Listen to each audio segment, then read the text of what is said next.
Hello students, electrostatic potential and capacitance का ये सवाल नीट 2011 में आया है। एक बार आप सवाल को पॉज करके ट्राई करें, फिर मैं इसका सॉल्यूशन और इससे जुड़ा हुआ सारा कॉन्सेप्ट आपको रिवाइज करवा दूंगा।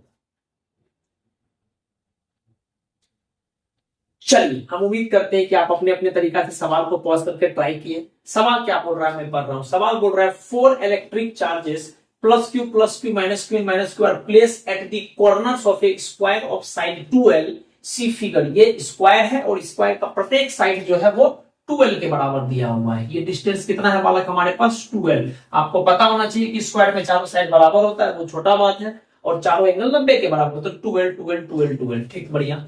The electric potential at point A, इस पॉइंट पर बोल रहा है which is midway between charge plus Q and ये। अच्छा, plus Q and minus Q, no sorry plus Q यहाँ पर, ठीक है। प्लस Q और प्लस Q के बीचों बीच में ये चार्ज है, ये पॉइंट है। इस पॉइंट पर पोटेंशियल पता कर रहा है। पहला बात तो आपको ये पता हो जाना चाहिए कि सर ये डिस्टेंस कितना होगा L, और ये वाला भी डिस्टेंस कितना होगा L। क्यों सर L होगा? अरे यार, मिड पॉइंट है तो बीचों बीच में होगा, ठीक। अगर मैं आपसे पूछूं कि यहां से तो समझ में आ रहा है KQ बटे का L, ठीक। लेकिन अगर हम आपसे ये डिस्टेंस की बात करेंगे इस चार्ज के रिस्पेक्ट में, तो आप बोलोगे सर जितना ये डिस्टेंस होगा उतना ही ये डिस्टेंस होगा। ऐसा क्यों?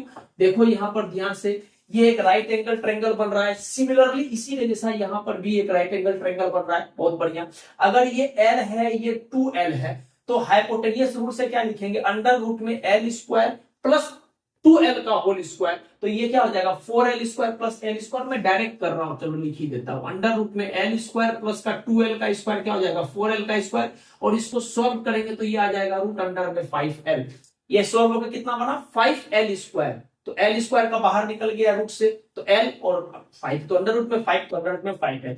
जितना ये डिस्टेंस है बालक एग्जैक्टली उतना ही ये हमारा होगा, अंडर रूट में 5 है, ठीक। बस सारा काम इसी पर था। बाकी आपको एक छोटा सा बात पता होना चाहिए कि अगर हमारे पास कोई पॉइंट चार्ज Q है और उसके वजह से R डिस्टेंस पर हमको पोटेंशियल लिखना है, तो पोटेंशियल का फॉर्मूला होता है KQ/R।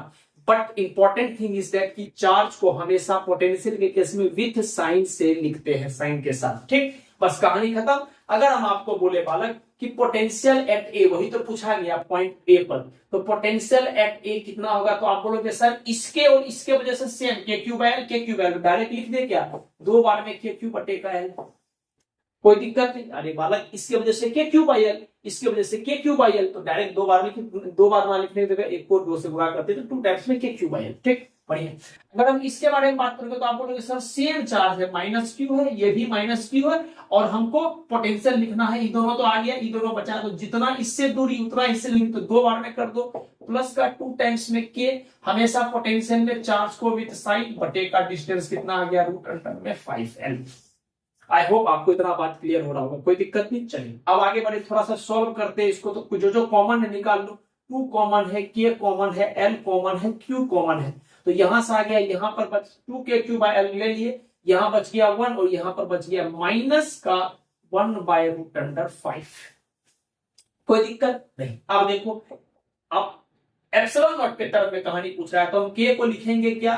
1/4 पाई एप्सिलॉन नॉट, और ऊपर में हो गया 2Q, यहां पर L, और ये बच गया हमारे पास 1 माइनस 1/√5। तो अब आप खोजो तो हमारा आंसर कौन होगा? तो आई थिंक हमको ऑप्शन नंबर सी दिख रहा है, हमारा आंसर हो जाएगा 1/4 पाई एप्सिलॉन नॉट 2Q बटे का इनटू में 1 माइनस 1/√5। सवाल बहुत आसान था, लेकिन एक रिवीजन के पर्पस से हमारे दिमाग में क्लियर होना चाहिए। जब भी किसी पॉइंट चार्ज Q के वजह से R डिस्टेंस पर आपको पोटेंशियल का फॉर्मूला लिखना है, तो वो हमेशा KQ/R होता है। स्पेशल बात यह है कि चार्ज को हमेशा विथ साइन लिखते हैं, खास करके पोटेंशियल के केस में, ठीक है।